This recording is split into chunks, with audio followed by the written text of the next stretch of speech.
Terima kasih masih bersama YPB Movie. Masih melanjutkan part sebelumnya, Goku diselamatkan oleh keajaiban karena baik ayahnya maupun Raja Saiyan tidak mengetahui identitas asli Goku. Mereka cuma berpikir kalau Goku adalah saudara jauhnya Bardock. Tapi Goku mendapatkan sebuah tantangan di mana Raja Saiyan ingin Goku mengikuti turnamen yang akan dia adakan. Turnamen itu akan diikuti oleh banyak orang Saiyan untuk berharap bisa masuk anggota pasukan Saiyan atau naik pangkat.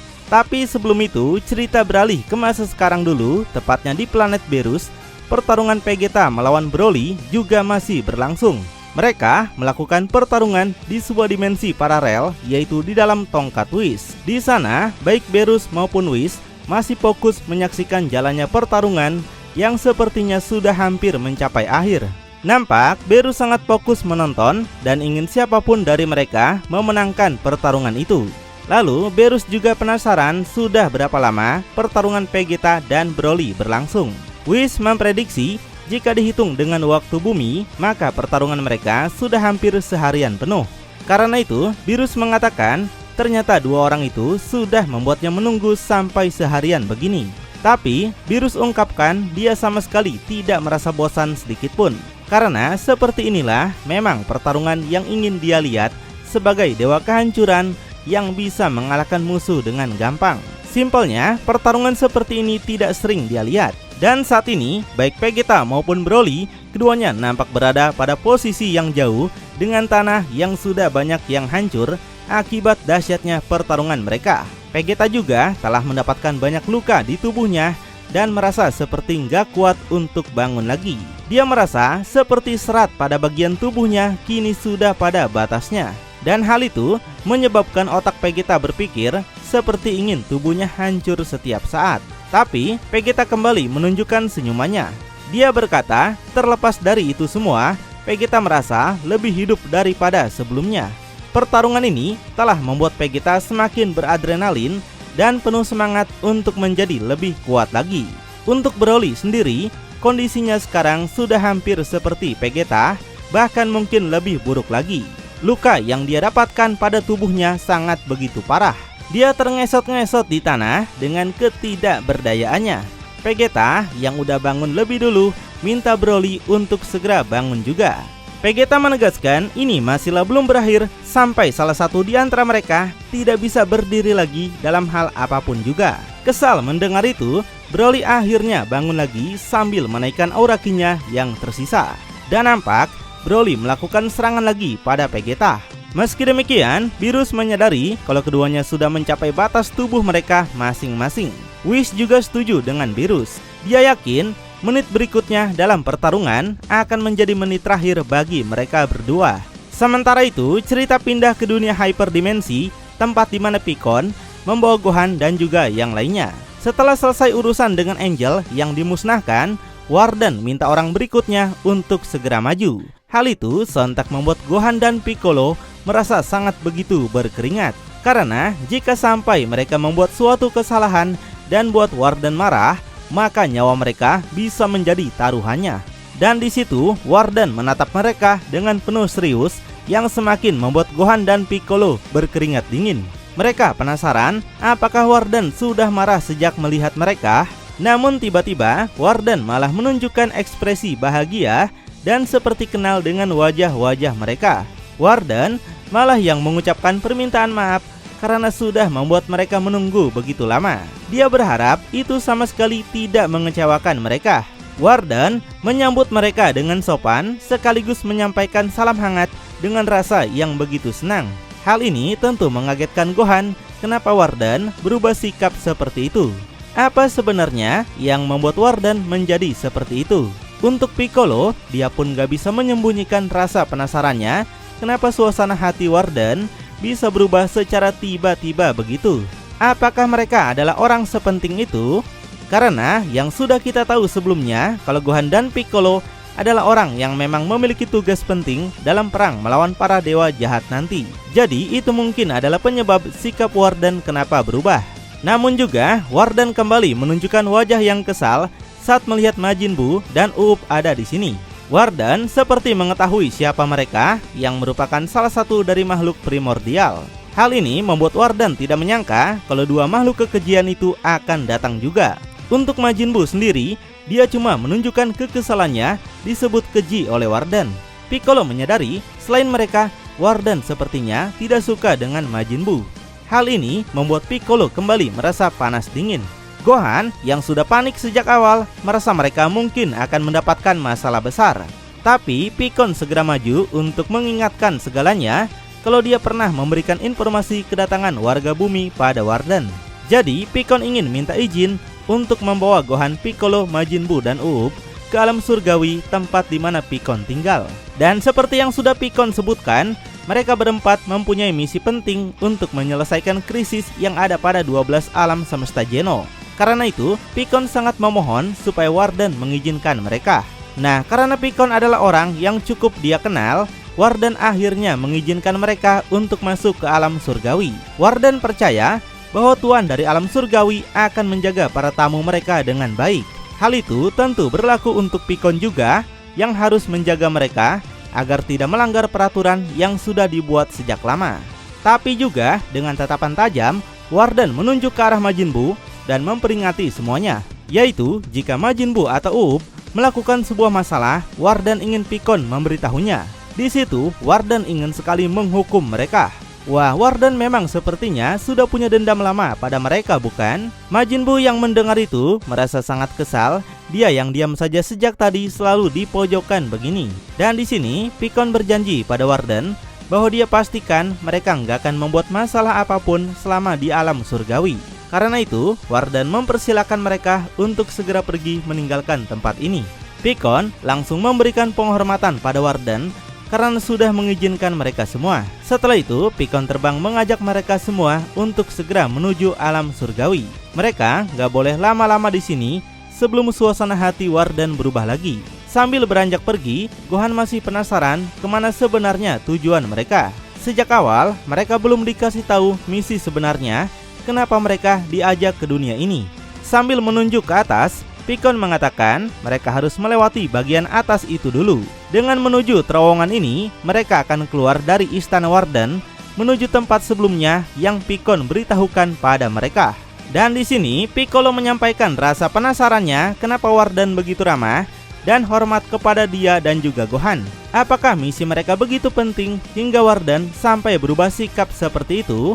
Dan juga Piccolo penasaran kenapa Wardan bisa membenci Majin Buu dan juga Uub. Padahal dia tahu kalau mereka baru pertama kali menginjakan kakinya di tempat ini. Dan seperti dugaan kita, alasan Wardan membenci Majin Buu dan Uub dikarenakan mereka adalah makhluk primordial. Buat yang belum tahu, makhluk primordial adalah bagian dari tubuh Zarat, yaitu makhluk terkuat dan jahat yang menjadi musuh bagi Zeno dan alam lainnya. Dahulu, Zarat telah mengacaukan banyak alam kehidupan hingga membuat seorang Wardan akhirnya benci pada tindakan Zarat di masa lalu. Secara alami, Wardan memiliki sikap penolakan yang kuat terhadap Zarat. Karenanya, Wardan langsung membenci Majin Buu dan Uub meski mereka baru pertama kali bertemu, dan meski tidak melakukan masalah apapun, Wardan akan terus membenci mereka. Nah, selain itu, Piccon membuka sebuah fakta jika dunia hyperdimensi ternyata diciptakan justru oleh tindakan gegabah Zarat. Dahulu kala, sebelum Zarat menyerang 12 alam Zeno, perjalanan antar alam menjadi lebih bebas. Tapi setelah apa yang Zarat lakukan, yaitu menciptakan dunia hyperdimensi, pembatasan sekarang harus dilakukan. Mereka harus melapor ke istana Wardan dulu jika ingin pergi dari satu alam ke alam lainnya, seperti yang telah mereka lakukan tadi. Itulah sebabnya, setelah dunia hyperdimensi ada, para dewa penguasa berbagai alam menciptakan Wardan sebagai penjaga lintasan alam yang hidup di dunia hyperdimensi. Mereka menciptakan istana hyperdimensi yang tentunya memperburuk keadaan. Tapi mereka juga nggak bisa melakukan apapun selain membuat hyperdimensi menjadi alat untuk menghubungkan antara alam lainnya. Dan beberapa waktu kemudian, para pasukan Zarat, yaitu para penyihir dewa jahat, melewati hyperdimensi dan menyerang 12 alam Zeno. Dan baru-baru ini juga, para penyihir jahat kembali menyerang alam Zeno dan merebut beberapa makhluk primordial. Beruntungnya, Majin Buu dan Uub tidak berhasil mereka dapatkan. Karena jika sampai semua makhluk primordial dikumpulkan, maka akan kembali membangkitkan Zarat sebagai makhluk jahat yang tak tertandingi. Dan mengingat semua itu hanya menambah kebencian Warden terhadap Zarat dan juga para pasukannya. Dari apa yang Pikkon ceritakan, Gohan berpikir kalau dunia hyperdimensi adalah tempat yang sangat aman. Tapi Gohan penasaran bagaimana para pasukan Zarat bisa melewatinya. Pikkon sendiri juga nggak tahu apa jawabannya. Pertanyaan seperti itu, Pikkon juga ingin tahu apa penyebabnya. Yang sayangnya mereka belum bisa memecahkan misteri tersebut. Piccolo yang mendengarkan juga sejak tadi akhirnya tahu alasan Warden membenci Majin Buu dan Uub karena mereka adalah bagian tubuh dari Zarat. Jika demikian, bagaimana dengan dirinya dan Gohan? Kenapa sikap Warden malah senang melihat mereka? Mengapa Warden begitu sopan pada mereka? Jika dilihat dari status, Warden tentu sangat tinggi karena Warden adalah dewa yang bahkan dikatakan melampaui Zeno. Piccolo berusaha mengkorek semua informasi dari Pikkon supaya menceritakan semuanya. Piccolo juga masih penasaran kenapa Kaismo, alat yang mereka gunakan untuk sampai di dunia ini, menunjukkan rasa terkejut juga seperti Warden ketika melihat Gohan dan juga Piccolo. Tapi di sini Pikkon cuma menunjukkan senyumannya tanpa mau menceritakan lebih lanjut soal mereka. Pikkon tegaskan kalau mereka akan segera mengerti sendiri, yaitu Gohan dan Piccolo akan mengetahui alasan sebenarnya kenapa mereka diajak ke tempat para dewa tertinggi seperti ini. Mendengar itu sedikit membuat Piccolo kecewa. Dia berpikir kalau Pikkon memang tipe orang yang menyukai misteri. Sedangkan Gohan penasaran juga tentang perkataan Pikkon bahwa Warden yang menciptakan alam dimensi ini. Tapi Gohan pernah mendengar cerita ayahnya bahwa Goku menemukan di alam iblis seorang dewa bernama Rimus yang merupakan pencipta segala sesuatunya. Mendengar itu, Pikkon memberitahunya balik kalau itu lebih dari apa yang sebenarnya Gohan bayangkan.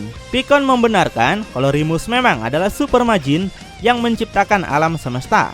Tapi banyak hal yang jauh lebih luar biasa yang diciptakan sebelum bahkan Rimus dilahirkan. Dan hyperdimensi adalah penciptaan yang sudah ada sebelum Rimus ada. Jika Gohan berkenan, Pikkon akan menceritakan lebih banyak dari apa yang Gohan belum tahu selama ini. Bahwa sebenarnya Rimus dan keadaanlah yang mendorongnya untuk menciptakan alam semesta selanjutnya. Nampak mereka sekarang akan segera keluar dari lorong itu.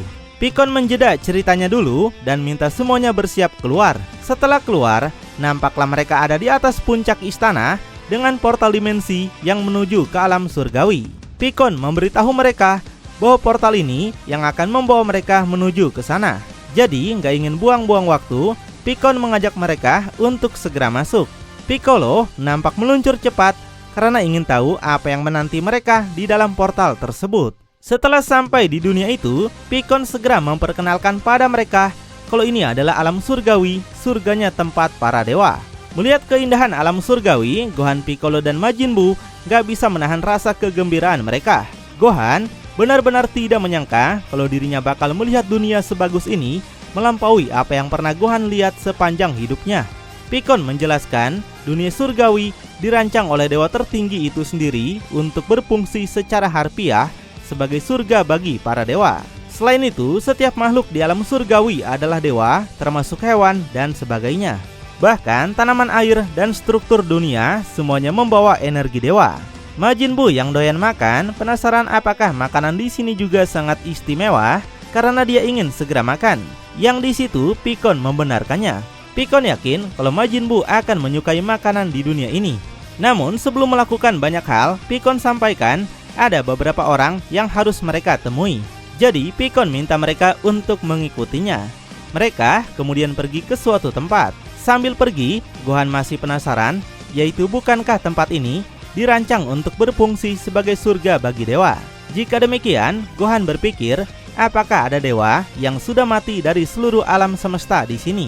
Pikkon langsung membenarkan itu. Selain itu, Gohan masih penasaran apakah dewa dari berbagai alam yang hidup di sini hidup rukun atau tidak. Secara umum, Pikkon katakan mereka memang hidup rukun. Sama seperti hyperdimensi, dunia surgawi juga adalah zona netral bagi siapapun juga. Di dunia ini, semuanya melupakan kehidupan masa lalu dan semua orang hidup dengan damai. Tapi tentunya semua itu tidaklah sempurna. Faktanya, masih ada beberapa orang yang masih menyimpan dendam. Hal itu adalah pengecualian, bukan aturan yang berlaku di dunia surgawi. Piccolo menyangka kalau tidak semua dewa yang mati bisa datang ke dunia surgawi ini, karena mereka sudah melihat Angel sebelumnya yang dimusnahkan oleh Warden. Pikkon senang dengan kejeniusan Piccolo. Jadi dia memberitahu ada beberapa syarat jika ingin diterima di dunia surgawi ini. Misalnya, dewa-dewa baik yang mati secara heroik lebih mudah diterima. Nah, buat yang belum paham, dunia surgawi bisa disimpulkan sebagai surga di dunia manusia, yaitu alam baka. Semua dewa yang meninggal akan dimasukkan ke sini, tapi yang baik bukan yang jahat. Simpelnya seperti surga dan neraka. Dan Warden itu bisa diibaratkan seperti Raja Yema yang menjaga alam baka. Tapi yang ini khusus untuk para dewa saja ya. Dan di sini Pikkon mengatakan kalau dirinya juga telah mati ketika melawan penyihir jahat, yaitu dewa-dewi yang dianggap rusak karena bertindak melawan aturan umum 7 alam. Dan tentu saja Pikkon bisa diterima masuk ke dunia surgawi dengan mudah atas tindakan pahlawannya.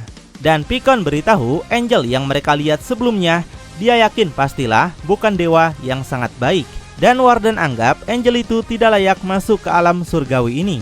Dan keputusan Warden untuk Angel itu kemungkinan adalah pelenyapan selamanya dari dunia manapun, atau sesuatu yang bahkan lebih buruk. Di situ Piccolo langsung berpikir kritis dari apa yang Pikkon sampaikan. Bisa saja Warden menganggap mereka hanyalah manusia yang akan dia hukum kapan saja. Dengan mereka masuk ke dunia surgawi seperti ini, Warden bisa menghukum mereka dengan cara yang mengerikan, bahkan mungkin melenyapkan mereka. Jadi sebenarnya mereka telah masuk ke dalam perangkap atau sangkar burung. Dan rupanya Pikkon membenarkan itu. Dia katakan biasanya Warden akan menganggapnya sebagai pelanggaran bagi manusia yang mempertimbangkan untuk menginjakan kakinya di alam surgawi. Pikkon membayangkan Warden bisa melenyapkan mereka, termasuk Pikkon dari keberadaan manapun. Di situ nampak panik karena Pikkon mempertaruhkan nyawa mereka seperti ini. Tapi Pikkon sama sekali nggak mau bertanggung jawab, karena Pikkon yakin kalau Warden pasti benar-benar mengizinkan mereka masuk ke dunia surgawi tanpa ada maksud lain. Jadi mereka nggak boleh berpikiran buruk tentang Warden lebih dulu. Kemudian Pikkon memberitahu mereka sekarang sudah sampai di tujuan. Di depan mereka nampak ada sebuah bangunan megah yang dikatakan sebagai benteng surgawi. Dan di sanalah tempat Pikkon tinggal selama ini. Disitulah markas besar bagi penjaga surgawi. Piccolo berpikir itu adalah tempat pengamatan yang tinggi. Pada akhirnya, dia pikir tempat ini memiliki banyak kesamaan dengan bumi mereka. Pikkon kemudian mengajak mereka pergi karena beberapa orang sudah menunggu. Dan nampak ada 2 orang sedang berdiri menunggu mereka. Sang pria tua segera menyambut mereka dengan salam hangat. Dan satu pria lainnya yang merupakan bangsa Saiyan nampak ramah juga menyambut semuanya. Piccolo dan yang lainnya terkejut melihat ada penjaga lainnya juga di sini. Pria tua itu memperkenalkan namanya sebagai Endor. Dan melihat pria satunya, Gohan berpikir kalau pria itu mirip sekali dengan Vegeta. Dan pria itu memperkenalkan dirinya kalau dia bernama Yamoshi yang merupakan bangsa Saiyan seperti Gohan. Tapi Yamoshi yakin kalau Gohan dan Piccolo akan lebih mengenalnya sebagai Vegeta. Mendengar itu, baik Gohan, Piccolo, dan bahkan Majin Buu terkejut tidak menyangka. Wow, bukankah Yamoshi adalah Super Saiyan pertama yang ada di semesta ini dan menjadi legenda bagi semua Saiyan? Rupanya, dia memiliki nama asli yaitu Vegeta. Apakah dia adalah leluhur bagi Vegeta? Karena kita tahu, Vegeta dan ayahnya memiliki nama yang sama. Bahkan planet Saiyan juga memiliki nama Vegeta. Jika benar demikian, Yamoshi adalah leluhur asli dari Vegeta.